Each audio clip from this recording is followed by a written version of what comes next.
Hello everyone, welcome to Kakao's Hideout. I am Kakao Kunemi. So for tonight's video, this is somebody's free tarot reading video post.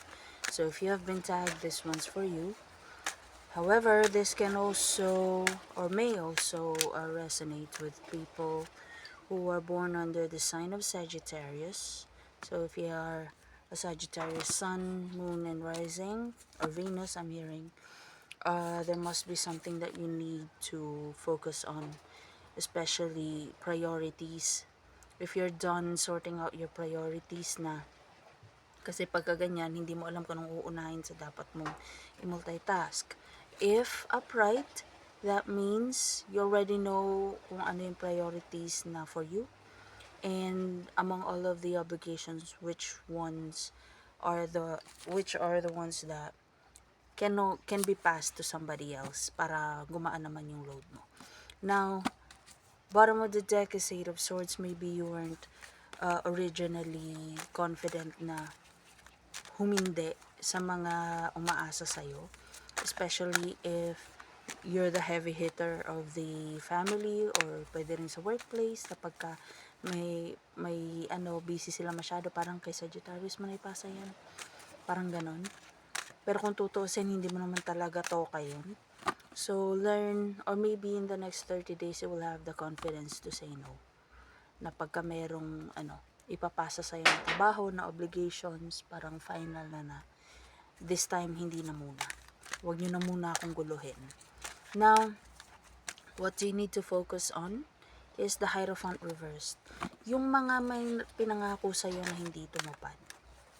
Yung mga, especially ang Hierophant is also about reputation. So maybe there are people around you, pagkatapos mong tulungan, sinisira pa yung reputation mo. If you cannot confront them, or, well, it's very unlikely kasi you're Sagittarius. So, I'm a Sagittarius Mars, so I know, kailangan talagang i-confront para malaman ko ano ba talagang stance ko sa situation. In this case, maybe nakakapagod rin. Kasi 'di ba another priority rin yung pag-confront. So, kung ano naman, parang nakikita mo naman through action na goods lang sila sa'yo pagka may kailangan. Tapos, pagka hindi ka na kailangan, they stab you at the back. So, maybe it's time to say no sa mga next nilang mga requests sa'yo. And don't feel guilty about it. Kasi, hindi ka naman humihindi kasi tinatamad ka. Tinulungan mo na nga binackstab ka na nga, diba? So, don't feel bad na you're saying no. Feel bad na hindi you're saying no to yourself, na hindi mo napapamper yung sarili mo, hindi ka nakakapag-relax, hindi mo nagagawa yung gusto mo. Okay?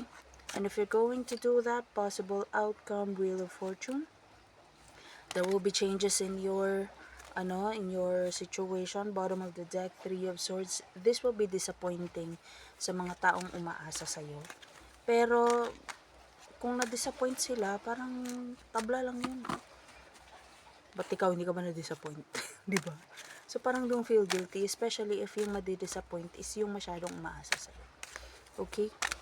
Now, take advantage of this opportunity para, yun nga, gawin mo yung gusto mo, pamper mo yung sarili mo, and, tawag nito, parang, huwag kang magilty na tumanggi dun sa mga hindi naman nagpapasalamat sa tulong. Okay? Doon ka na lang umuo dun sa mga hindi mo napaprioritize na hindi naman umiepal. 'Di ba? Doon ka na lang muna mag-concentrate sa pagtulong sa kanila. Kasi yung mga ganyang klaseng tao, alam nila yung lugar nila, nire-respeto nila yung boundaries mo. Okay? Anyway, that's for you. And if you would like to have a paid personal reading with me, just send me a private message.